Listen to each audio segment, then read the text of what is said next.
I heard moaning from our bedroom and opened the door to see my fiancée straddling him, hair messed, sheets twisted around them. She didn't even get off him. She just said, "Can you give us a minute?" My hand started shaking and I was not supposed to be home yet. That detail mattered later because everything that followed existed only because a meeting ended early and my phone battery died in the elevator. I walked down the hallway carrying my jacket in one hand, already irritated about small things that felt stupid in hindsight, like the flickering light near our door and the neighbor's music bleeding through the walls. I unlocked the apartment quietly out of habit, stepped inside, and immediately noticed the smell. The air was warmer than usual, heavier, and the bedroom door was half closed. I heard the sound before my brain named it. At first it registered as noise without meaning, then rhythm, then recognition. I moved down the hallway without slowing, because my body refused to negotiate with the idea forming in my head. When I pushed the door open, I saw Marina on top of a man I recognized instantly. Victor Klein, his hands gripping her hips, her hair loose and tangled, the sheets twisted into a mess that looked nothing like sleep. She looked straight at me and did not move. Her face showed annoyance rather than fear, as if I had interrupted a phone call. She told me to give them a minute. That sentence landed harder than the scene itself. My hands started shaking, not because I was about to cry, but because my body had shifted into something sharp and focused that I had never felt before. Victor looked at me and smiled. That was the moment the room changed.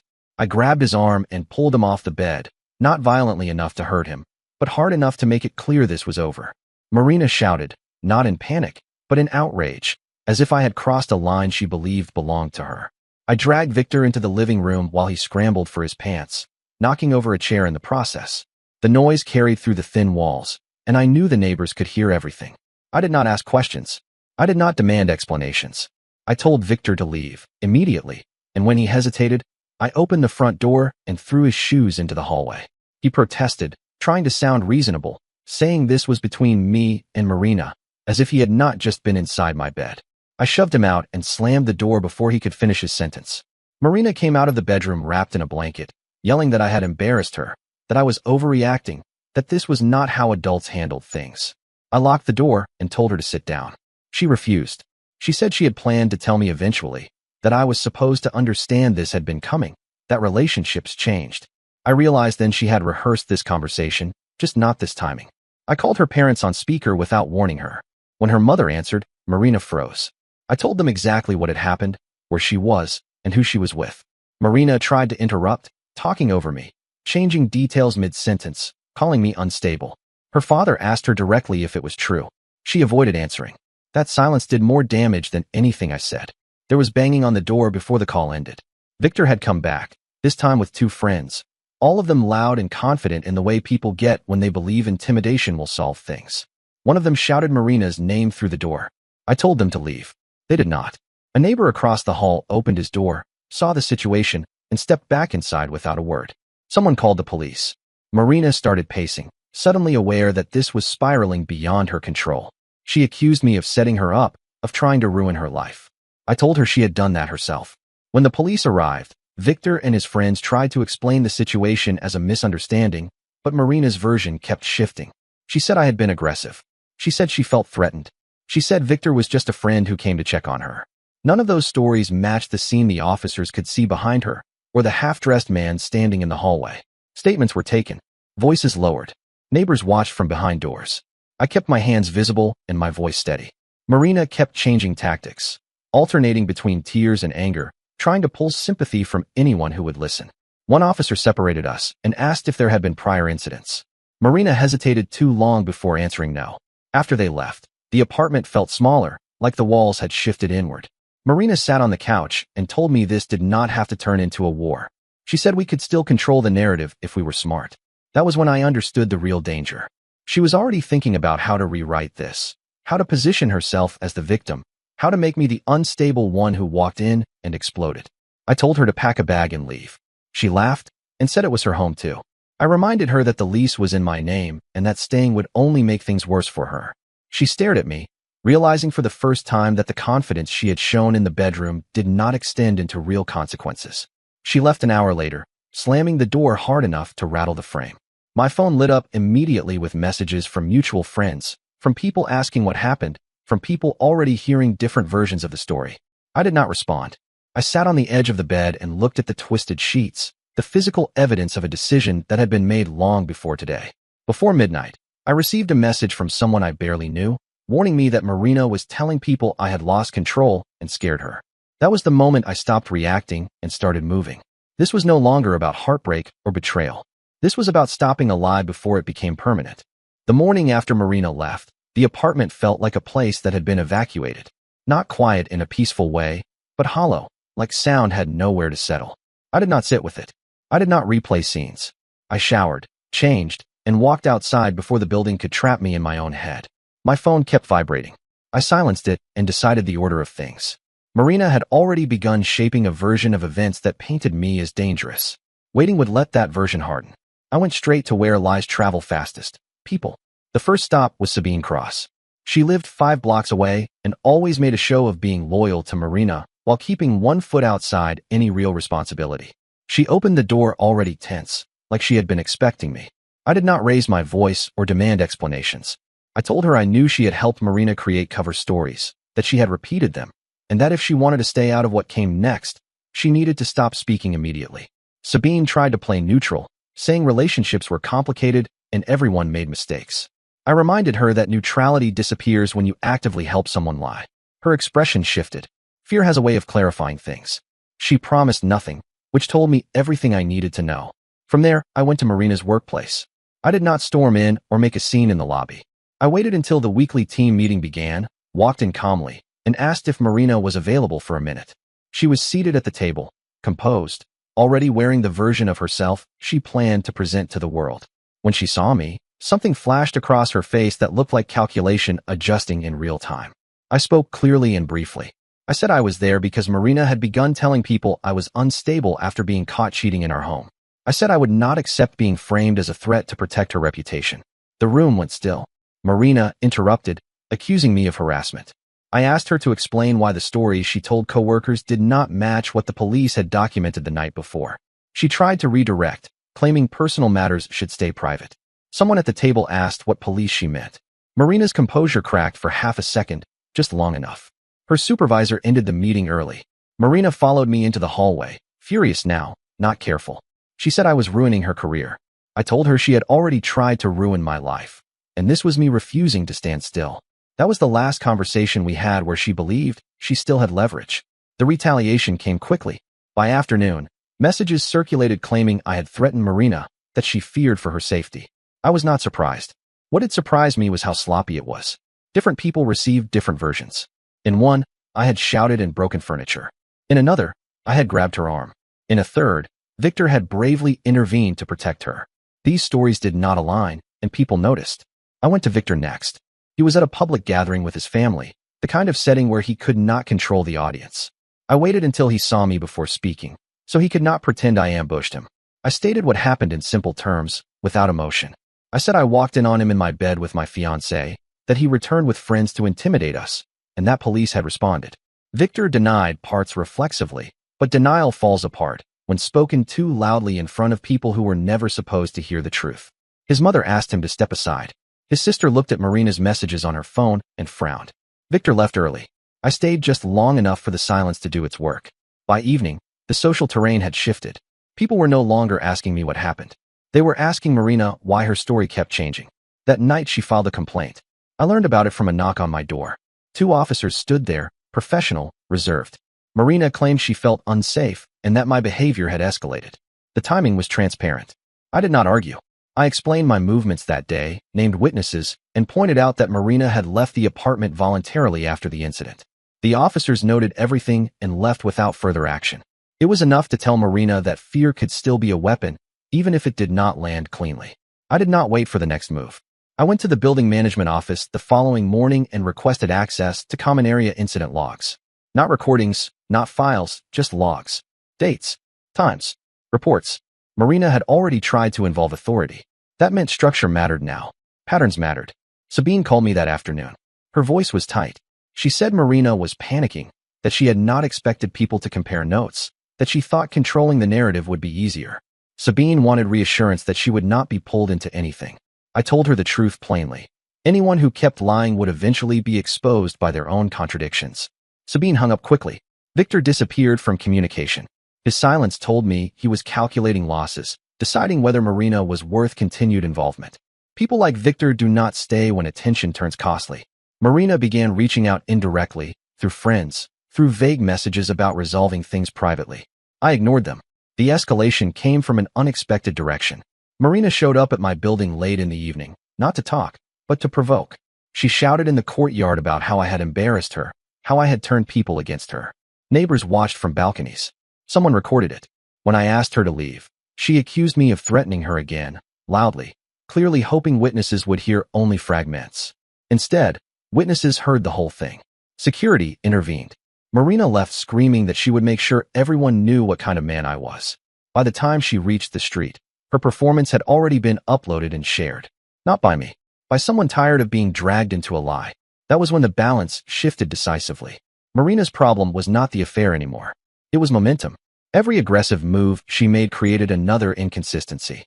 Every attempt to control the story produced more witnesses who did not remember things the way she needed them to. Victor never reappeared. Sabine stopped answering her calls. Marina's parents asked her to stop contacting them until she could explain herself without changing details mid-sentence. I went back to the apartment late that night and slept for the first time since everything began. Not peacefully, but without panic. I knew the next phase would be uglier. Marina would not retreat quietly. She had invested too much in being right. But she had made a mistake early, one she could not undo. She had treated the moment I opened that bedroom door as if it were a small inconvenience she could manage. That arrogance pushed her to move too fast, to lie too broadly, to underestimate how quickly people notice when reality does not line up. Marina did not slow down after the courtyard incident. She accelerated. That was the mistake that finally broke everything she had been trying to hold together. By the third day, her anger had turned sharp and unfocused. She stopped trying to sound reasonable and started trying to sound convincing. Those are not the same thing. Convincing requires consistency. Anger only requires volume. She sent messages to people I barely knew, warning them to stay away from me. She told coworkers I was stalking her. She told mutual friends that I was manipulating witnesses. Every version leaned harder than the last, and every version contradicted something she had already said. I did not chase her statements. I did not respond publicly. I let the friction do its work. The turning point came at the apartment building. Marina returned again, this time during the afternoon, when people were coming and going.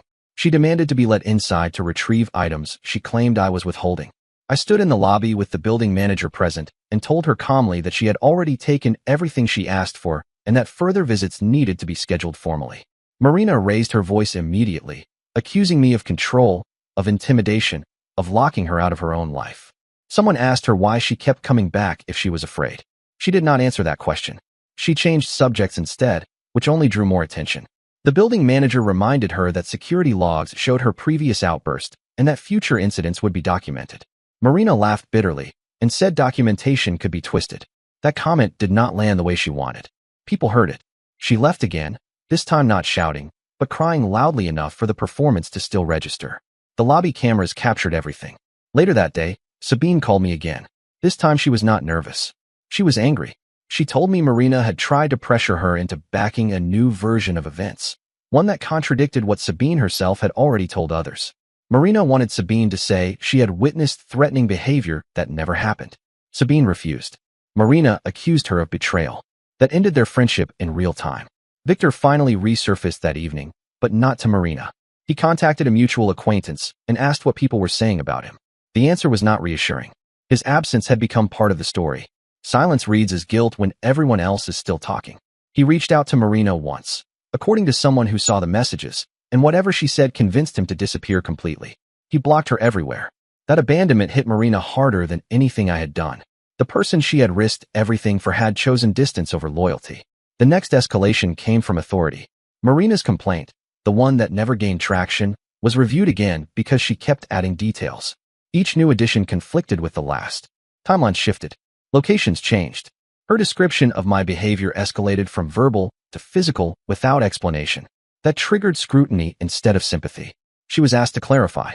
She could not do it without rewriting previous statements. When she realized the narrative was no longer working, she tried a different approach. She showed up at my workplace. This time, she was calm. Too calm. She asked to speak privately, claiming she wanted to de-escalate.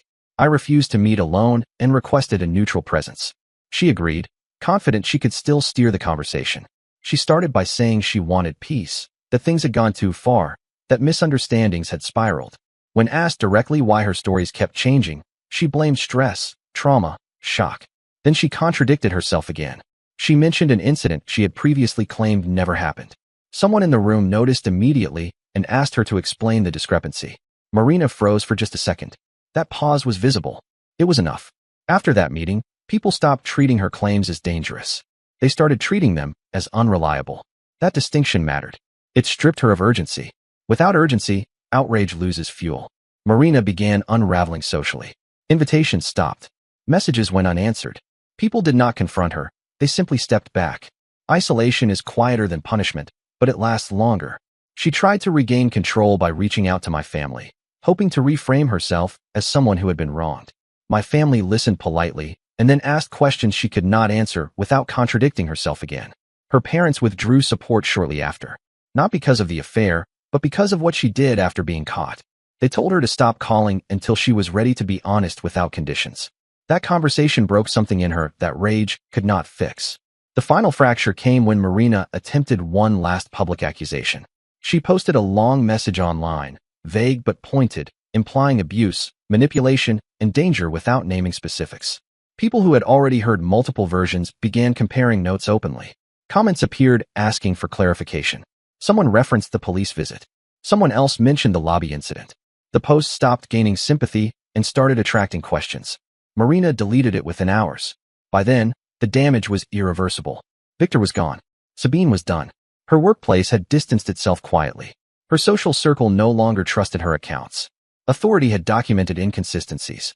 Even strangers now recognized her name as someone whose story shifted depending on the audience. I did nothing during this phase except refuse to engage emotionally. Every attempt Marina made to escalate only widened the gap between what she claimed and what people had already seen with their own eyes. That was the part she never understood. I did not need to destroy her. I only needed to stop absorbing the impact of her lies. Once that happened, gravity did the rest.